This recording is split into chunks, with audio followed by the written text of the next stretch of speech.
Bos. Apa nih bos? Sampai Halo kawan-kawan. nah. Mas Jono. Ini apa ya bos? Biasa bos. Oh boy. Rutinitas harian. Apa rutinitas hariannya? Hah? Apa ya bos? Apa? Lihat layar, liatin nomor, kok nggak cocok? Nomor apa? Angka lah. Apa ini? Angka-angka di mana? Di dokumen toh pak. Biasalah. Ini kehidupannya cuma kayak gini. Emang kehidupannya kayak gimana? Hah? Angka. Nomor. Oke, cocok. Itu angka apa? Jadi teman-teman, Mas Jono ini adalah manajer fee legal di kantor kita. Trik. Kantor? Hah? Kantor? Kantor? Iya kantor. Ini kok di kantor kok malah sebat-sebat gitu. Lah, kerja itu kan yang penting hasilnya. Prosesnya kita nikmati sambil bekerja secara profesional. Kan begitu. Oke, saatnya kita gas. Ya. Jadi ngerjain apa Mas Jono? Biasa pak, dokumen ekspor. Dokumen apa namanya? Ini masih formal dapat digit bukan Pak Bodin saya. Dia lagi pusing. Dia sibuk verifikasi penerbitan dokumen ilegal untuk ekspor kliennya Trik. Oh ya paham. Apa. Enggak ada yang tanya. Karena dia menggunakan HS Code yang non Mbak. Jadi di atasnya itu tidak ada logo Flekti-nya. Emang logo Flekti kita sudah berubah ya? Sudah mulai dipakai sejak kapan? Apa? SLK. Ya logo SPLK Indonesia yang baru. 15 Juni Pak. 15 Juni. Kemarin ada surat edaran dari KLHK itu. Ya apa? Yang apa namanya? Pemberitahuan perubahan yang di luar negeri banyak yang nanya itu. Apa itu? Ada suratnya apa? Kayaknya dari klien ya yang nanya ya. Sebaiknya dibuat surat edaran gitu ya. Atau surat penjelasan kepada eksportir bahwa logonya berubah. Oh, udah ada 2 tadi yang tanya. Kemarin ada. Tadi juga ada tanya lagi. Nanya kok berubah gitu. Yang ditanya itu adalah akreditasinya. Oh, nomor akreditasi Trik berubah. Nah, sebenarnya 022 jadi 004 kan. Nah, di database-nya Kementerian itu sudah jadi 004. Padahal yang dokumen ilegal sebelum 15 kan masih 022 semua kan. Oh, berarti 15 Juni yang sebelum 15 Juni kita masih nerbitkan dokumen ilegal pakai nomor 022 akreditasi Trik. Akreditasi lama. Akreditasi yang baru kan kita jadi nomor 004. Per 15 Juni kan sistemnya Kementerian diubah. Per 15 Juni sistemnya otomatis berubah. Menyesuaikan jadi 004. Terus buyer yang dapat dokumen sebelum 15 Juni itu nanya kok berubah gitu ya. Ya. Terus kasih edaran. Sedang dibuatin suratnya ini? Sedang dibuatin suratnya. Ada ngaruhnya ke ekspor nggak itu? Nggak bisa rilis barang di luar negeri atau seperti apa itu? Tergantung sananya ya sebetulnya. Soalnya kan informasinya kan Kementerian udah koordinasi kan ya sebelumnya itu kan. Harusnya udah ya. Oh. Dengan kompeten sana. Dengan customnya di luar negeri. Kompeten authority. Cuma mungkin kan ya birokrasi kan ya mungkin di atas belum sampai ke bawah. Oh iya. Tapi nggak ada hambatan dari buyer itu? Belum ada. Maksudnya ya sampai ke tahap kayaknya belum ada. Cuma baru minta penjelasan aja. Buyernya itu minta kejelasan. Penjelasan kenapa kok berubah nomornya gitu ya. Banyak kan yang berubah kan semua kan, nggak hanya trik aja. Nggak hanya trik aja, betul. Biasalah, kalau ada hal yang baru mesti ada perubahan-perubahan gitu ya. Mumet gak bro? Ngurusin ilegal? Belum. Belum? Ya seperti biasanya lah. Seperti biasa, makanan sehari-hari ya. Kalau nggak pusing itu nggak kerja katanya. Kalau nggak pusing nggak kerja. Siapa ya yang dulu yang bilang itu? Siapa yang ngomong gitu? Dari trik atau dari luar? Kayaknya oknum trik. Oknum trik, sebut saja Mawar ya.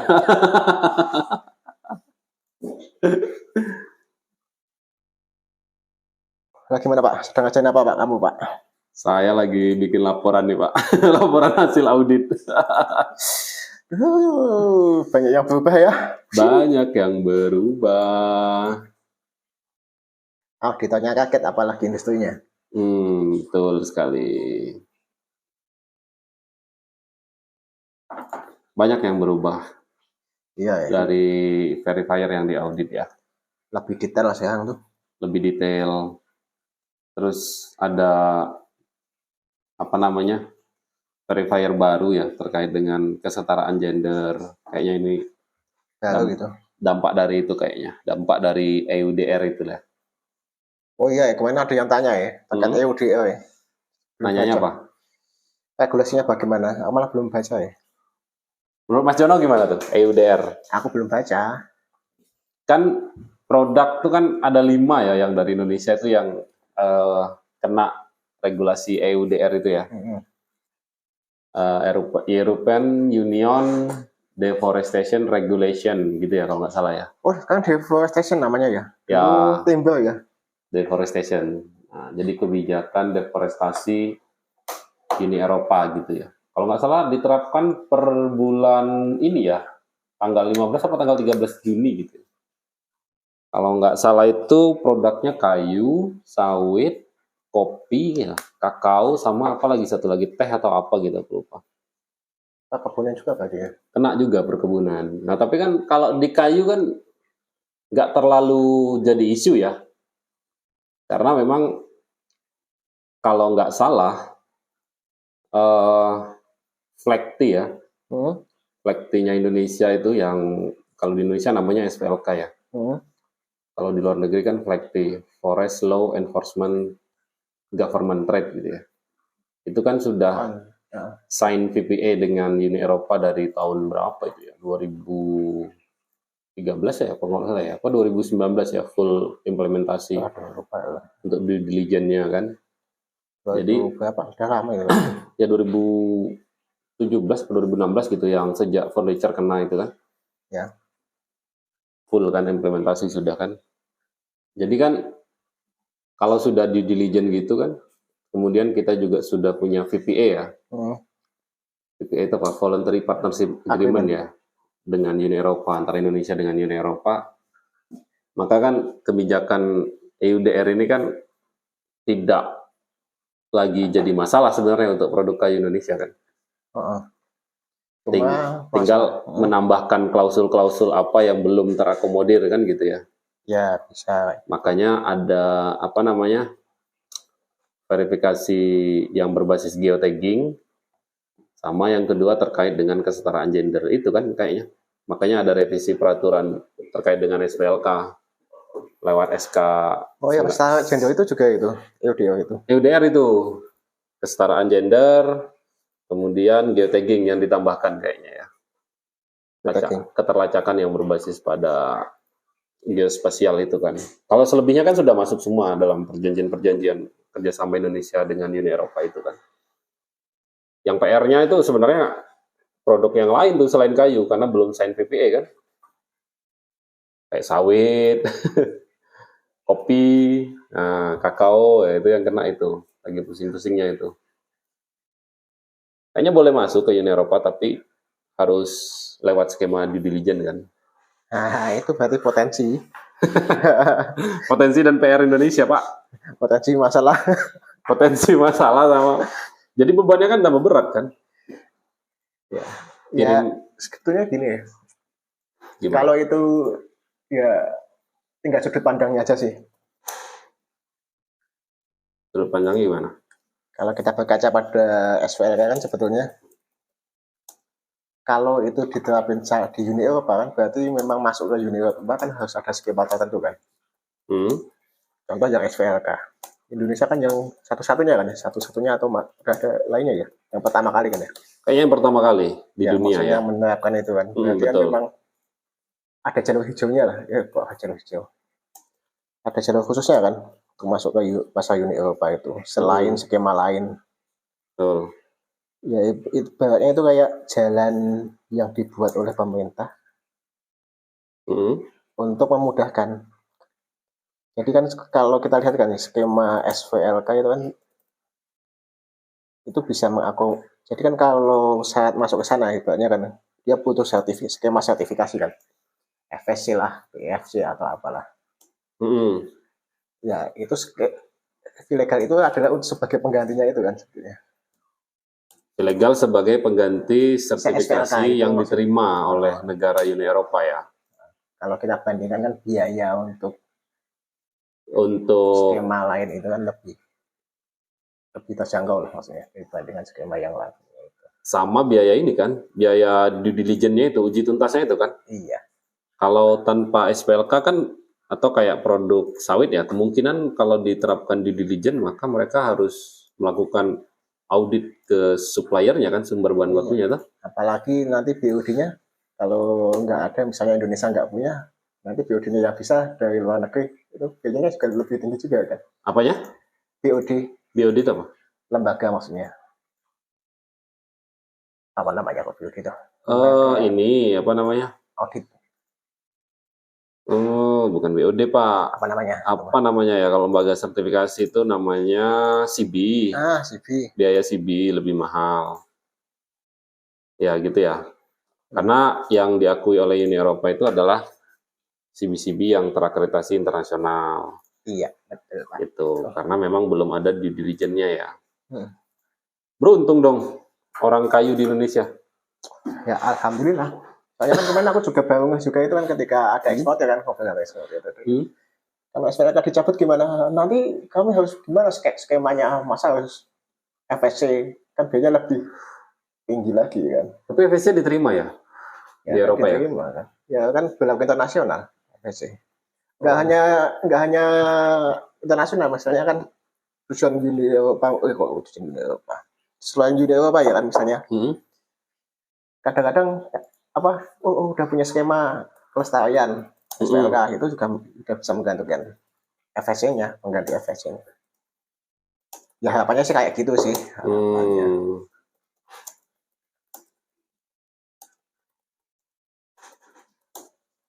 Kemarin soalnya ada yang sempat itu sih. Ya kalau dicabut nanti masa harus FSC Pak gitu. Untuk masuk ke internasionalnya. Berarti memang revisi yang baru kan sekarang jadi namanya SK 9895 ya. Memperkuat dong harusnya ya. Memperkuat harusnya ya. Nilai tawar SPLK di Uni Eropa, paling tidak kan Uni Eropa gitu ya. Ya. Karena memang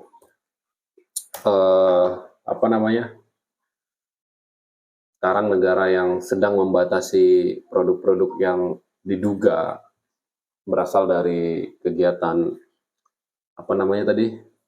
deforestasi itu kan adalah salah satunya kan kayu gitu ya. Tapi kan kayu kita sudah pemerintah kita sudah due diligence tuh dengan Uni Eropa ya. Harusnya kalau begitu dampaknya kalau bagi pelaku usaha yang bayarnya Uni Eropa harusnya punya nilai tawar dong harusnya. Iya. Kan mereka harus, kalau tidak dari Indonesia, kayak Cina kan belum punya due diligence dengan Uni Eropa ya.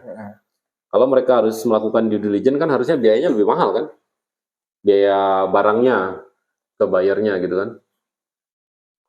Kalau ngambil dari Indonesia gratis gitu kan, karena nggak ada due diligence lagi kan. Iya.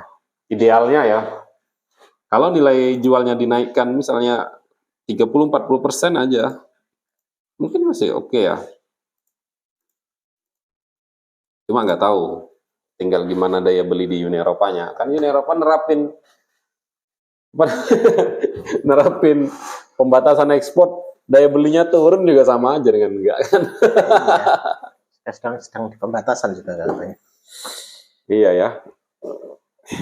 Apalagi bro, isu yang lagi rame bro? Wah, saya nggak punya isu Pak.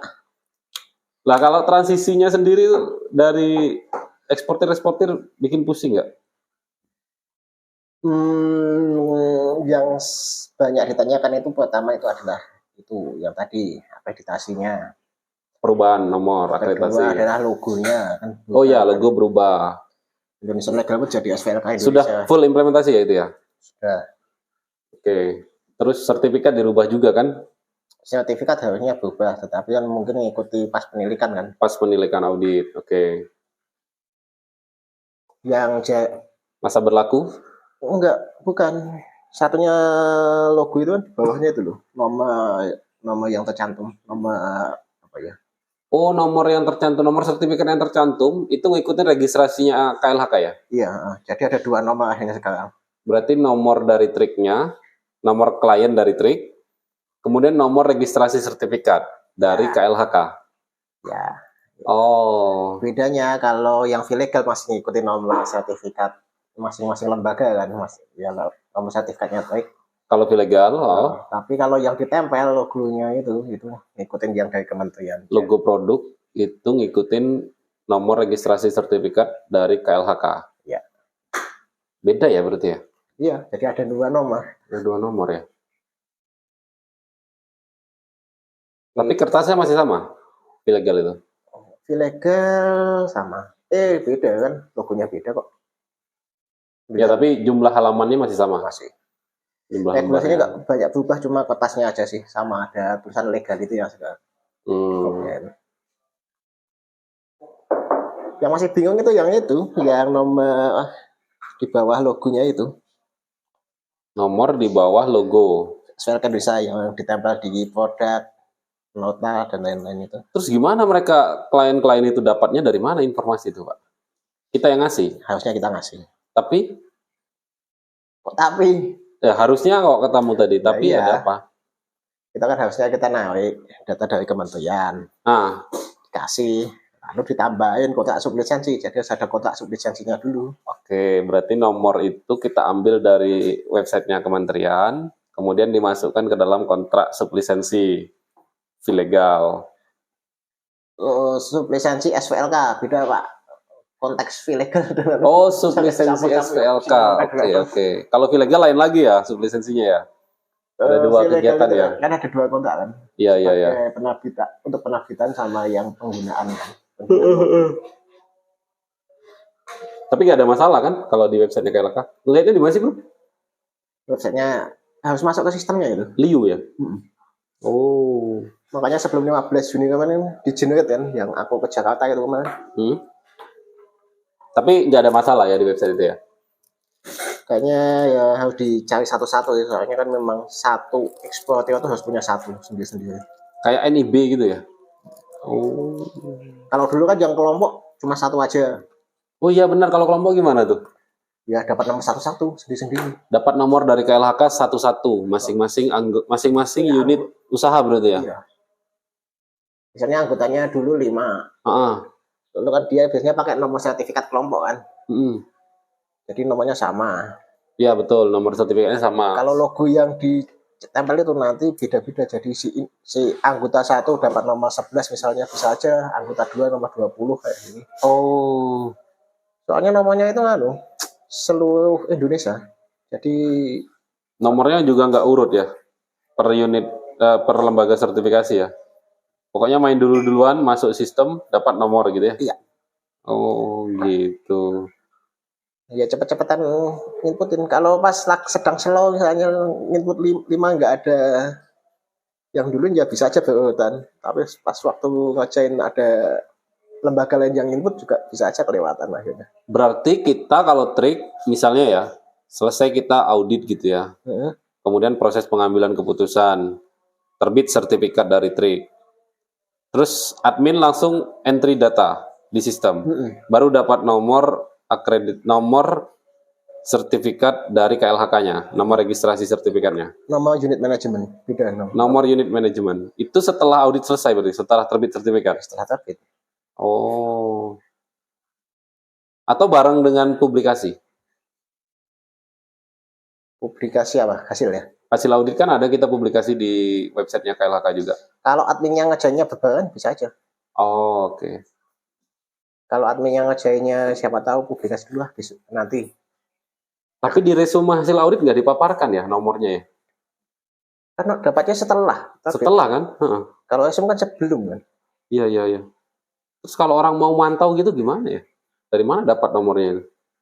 Harusnya dulu itu kalau nggak salah wacananya itu mau ditampilkan di websitenya. Cuma sekarang udah. Oh, belum ditampilkan, tapi ada rencana. Sebentar, kita lihat dulu aja daftar pemegang sertifikat.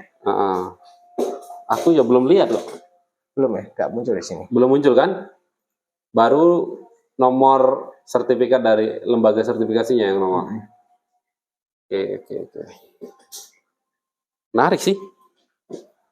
Ya masalahnya tuh teman-teman eksportir paham nggak gitu ya? Ada 2 nomor ya, nomor sertifikat dari lembaga sertifikasi, ada nomor registrasi dari KLHK. Oke.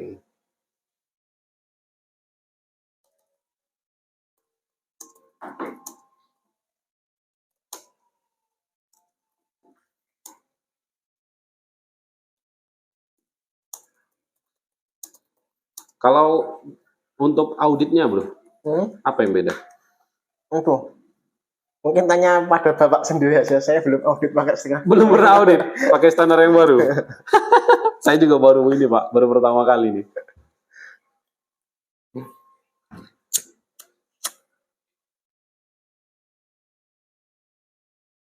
Ya memang ada beda-beda sih.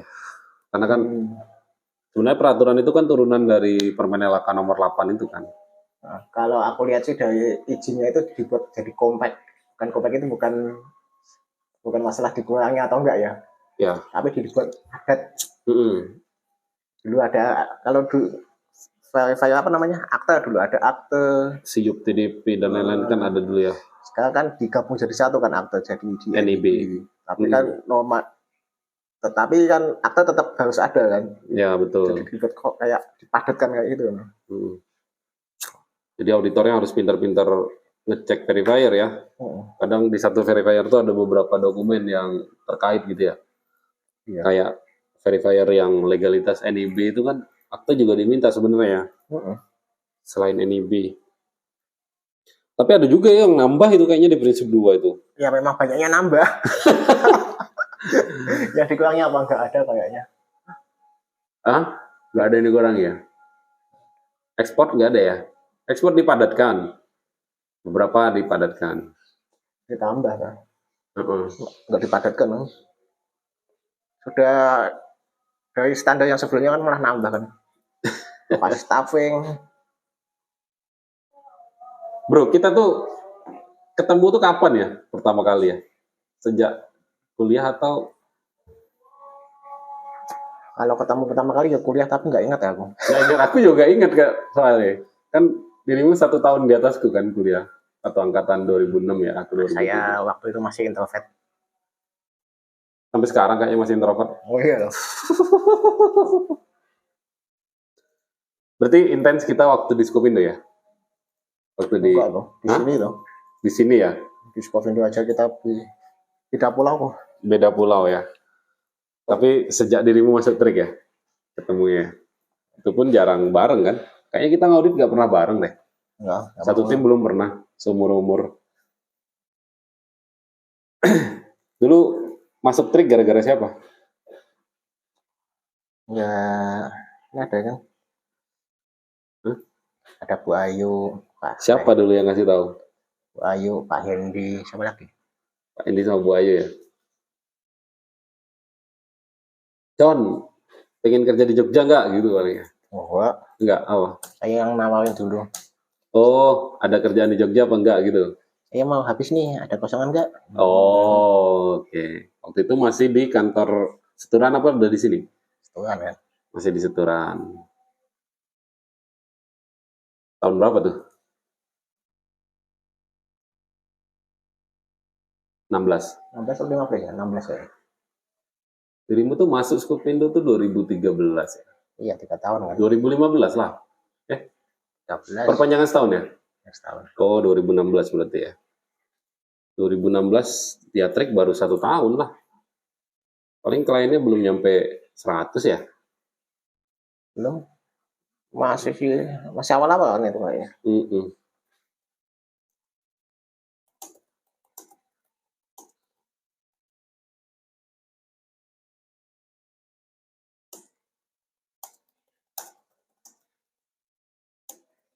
Kalau dulu gimana Pak? Apa? Salah satu pendiri kan? Pendiri. Alasannya dulu apa Pak? Pendirikan Pak? Pendirikan apa? Trik. Ya alasannya gini, apa ya? Ya kita nasibnya kan sama. Dulu di kantor yang lama. Pegawai kontrak kan. Terus bedanya aku nggak memperpanjang kontrak waktu itu sama teman-teman, ngumpul-ngumpul, ketemu, terus ada keinginan balik ke Jogja sama-sama. Tapi waktu itu kan awalnya kita belum bikin lembaga sertifikasi kan, masih bantu-bantu pendampingan gitu kan, 1 tahun. Kemudian aku ketemu Mas Hendy kalau nggak salah ya, di Jogja. Ngobrol-ngobrol, Mas Hendy bilang bikinkan aja itunya, proposal bisnisnya gitu. Tapi waktu itu pemahaman tentang bisnis belum kayak sekarang ya, jadi bikin proposal itu ya proposalan lah gitu. Nah terus sama Mas Hendy dibawa proposal itu, aku email, waktu itu kebetulan aku yang bikin memang proposalnya tuh, sama teman-teman lah, diskusi sama Jackie, sama Bu Ayu, sama Mas Lukman gitu. Terus di bawah Mas Hendy, kebutuhan modal kan agak lumayan besar ya waktu itu ya. Iya. Untuk akreditasi dan lain-lain, terus kita nggak punya kantor gitu kan. Sama Mas Hendy ditawarin teman-temannya Mas Hendy angkatan 2000. Ada Mas Imam, ada Mas Randy, sama Mas Hendy sendiri. Jadi investor gitulah ceritanya. Nah terus mereka bertiga tuh kontribusi terhadap berapa ya? Kalau nggak salah totalnya tuh 49% saham gitu ya. Terus kami berempat total 51 gitu ya. Total terus dibagi-bagilah orang 7 gitu kan. Makanya kontribusi sahamnya tuh nggak sama tuh. Karena memang waktu itu ya ada beberapa kondisi lah ya, keterbatasan dan lain-lain. Terus di itu ngobrol-ngobrol kami di Jogja, ngobrol kita coba bikin. Nah, nyusunlah dokumen akreditasi sendiri tuh. Nyusun dokumen akreditasi sendiri, ada ya lembur-lembur sampai malam gitu ya. Masih ada dokumennya kayaknya tuh. Foto-foto udah pakai baju gitu kan, karena panas capek gitu kan. Nyusun dokumen akreditasi. Habis itu kita submit ke KAN akreditasi untuk SPLK pertama kali. Diakreditasi oleh KAN 2016 bulan Februari kalau nggak salah ya, akhir Januari atau Februari awal gitu ya. Dokumen akreditasinya keluar, alhamdulillahnya di situ. Awalnya masih berapa orang doang tuh. Nah, pakailah kantor di rukonya Mas Randy di Seturan. Dari situ kita mulai audit, cari-cari klien. Pas ada momentum kok hilang? Momentum ini, apa namanya? Vilegal itu wajib untuk pelaku furniture. Dapatlah kita bom itu, alhamdulillahnya dapat klien kan. Lumayan waktu itu pertumbuhannya klien. Jalan terus ya. Jalan terus, Vilegal, SPLK gitu kan. Kalau nggak salah tuh 2019 mulai nambah PPU. Tuh, 2019 sertifikasi PPU, kemudian aku sempat keluar dari trik 2018 itu, balik ke Jambi, terus itu ya. 2020 balik lagi ke trik, kena COVID kan. Nah di COVID itu belajar banyak tentang pengembangan bisnis tuh. Akhirnya aku sekarang pengembangan bisnis. Ya ditempatkanlah di pengembangan bisnis, gitu ceritanya. Bisa enggak Pak di pengembangan